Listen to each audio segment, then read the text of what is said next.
Hello everyone. Welcome to my channel. Please subscribe and keep watching more details. The Curse of Oak Island recap.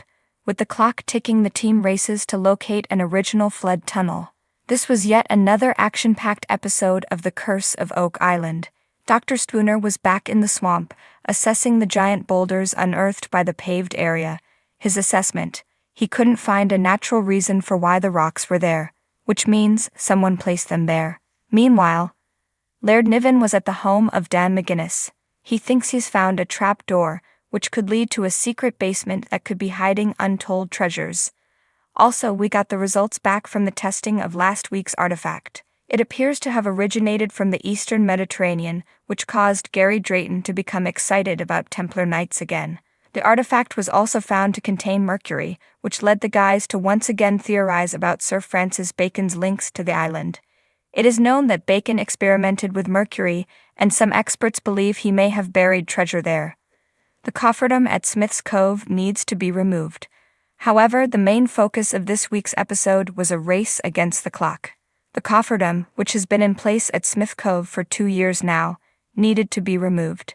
The permit granted by the provincial government 2 years ago stipulated it had come down, and the area was to be restored to how it had been beforehand. This meant they would have to suspend all excavations at Smith Cove and the uplands for the rest of the year, while this work was carried out. So they had 24 hours to dig out what they hoped was a flood tunnel, located last week in the uplands. Billy Gerhardt pulled up a broad beam with the digger, which was assessed by Terry Matheson. He declared that the axe markings in the wood meant it was from about 1769. This meant its original work, put there by someone burying treasure. Then, at approximately 60 feet down, the guys thought they might have found it. The hole they dug wasn't stable and could have collapsed at any moment. They sent a camera down on the digger's bucket. Flood tunnel or hole on Oak Island? Looking at the footage, Rick and Marty Lagina mused over whether it was a hole or a tunnel. After consulting with the guys, they declared it must be an original tunnel. The wood and soil patterns suggested it must be a tunnel, and an original one at that. Surely they will next have to get an expert in to look at the footage. Agonizingly, that was all our guys could do. The next day, Irving Equipment laid rolled up on the island and began pulling up the cofferdom, bringing the 2-year operation at Smith's Cove and the uplands to an end. It brought a chance to reflect on the many items the team discovered there the past 2 years, from the slipway to the concrete wall, to countless wooden structures and, of course, the box drain. Then there was the find that sparked the whole operation. To begin with, the 600-year-old lead cross that originated from the south of France, an area synonymous with the Knights Templar. We can be sure the guys won't give up and will be back at Smith's Cove and the uplands as soon as they can. As the sun began to set on another season of exploration, the stakes had never been higher for the Lagina brothers and their dedicated team.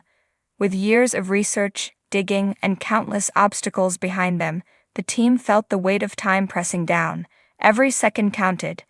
The search for Oak Island's legendary treasure had now zeroed in on a critical objective: the original flood tunnel. It had long eluded them, an engineering marvel created centuries ago to protect whatever secrets the island held. But now, with renewed energy and focus, they were racing against the clock to uncover it. The morning began as it often did, gray skies hanging low over the island, and the distant hum of heavy machinery breaking the quiet solitude of the wilderness. Rick Lagina stood by the edge of the Money Pit area, the heart of the island's mysterious lore. His mind raced with thoughts of the tunnels below, centuries-old labyrinths constructed to baffle any who dared to venture too deep. "We're close," Marty Lagina said with determination, joining his brother. His eyes were filled with the same fire he had since their childhood dreams of solving the Oak Island mystery. But beneath the determination was a tinge of urgency. They all knew it. They were on borrowed time. The search for the original flood tunnel was no small feat. For centuries, Oak Island's treasure seekers had been thwarted by the infamous booby traps, specifically the flood tunnels. Theories suggested these tunnels were designed to flood the Money Pit whenever someone dug too deep, ensuring the treasure remained out of reach. The team had come tantalizingly close to locating the origin of these tunnels in the past, but the underground labyrinth had proven more elusive than they ever imagined. Today was different. Armed with advanced technology and new insights, the team was more confident than ever. But confidence alone wasn't enough. They needed precision, they needed luck, and most importantly, they needed time, something that was rapidly running out. As the team assembled for their morning briefing, the atmosphere was charged with anticipation. Craig Tester and Jack Begley pored over recent seismic data, showing potential anomalies deep below the surface. These anomalies hinted at voids, cavities that could either be natural formations or remnants of ancient tunnels. With a quick nod from Marty, the plan was set. Today, they would drill deeper into the areas identified by the seismic scans, hoping to strike something definitive. "We know what we're up against," Craig said, laying out the task ahead. "If we hit one of those flood tunnels, it's going to be all or nothing. We have to be prepared to move fast." The drilling equipment roared to life, the heavy drill biting into the earth, sending vibrations across the island. Every meter they descended felt like a step closer to unraveling Oak Island's greatest mystery. The team watched the monitors closely, each reading bringing them closer to what they hoped would be the breakthrough of the century. Hours passed and tension mounted.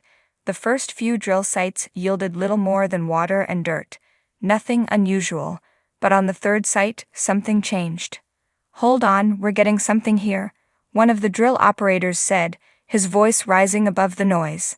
The readings showed a significant drop, an indication they had hit a void. A tunnel, perhaps? Rick's heart raced as he moved closer to the rig. Could this be it? Could they have finally located the original flood tunnel? The drill continued its descent, and as it reached the anticipated depth, it struck something unusual, a mixture of wood and metal fragments, the kind of debris that shouldn't be there unless they had hit something man-made. A collective breath was held. This could be the moment they had all been waiting for. As the drill was pulled back to the surface, the team eagerly inspected the core samples. The fragments were unmistakable, wood from an ancient structure, possibly centuries old, and the faint glint of metal that could have been part of the long-forgotten mechanisms designed to flood the pit. Excitement surged through the team. They had hit something big.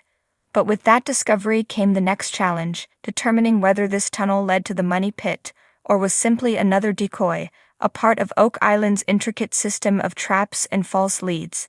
The team couldn't afford to make a mistake now. They had to follow this lead carefully, but swiftly. Rick, ever the cautious optimist, knew they had to act quickly. "If we've hit the flood tunnel, we need to secure it before the system kicks in and floods everything." Marty agreed, issuing orders to have the team prepare for an immediate dive into the area they just drilled. They had to get a visual on the tunnel and confirm its origin. The plan was risky, entering an unknown, ancient tunnel system that could collapse or flood at any moment.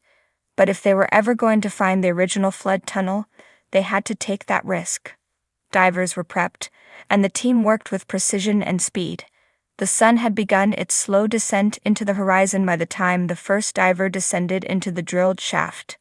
The cameras attached to their gear provided live footage for the team on the surface, revealing murky, dark water and rough-hewn walls that looked like they hadn't seen human presence in centuries.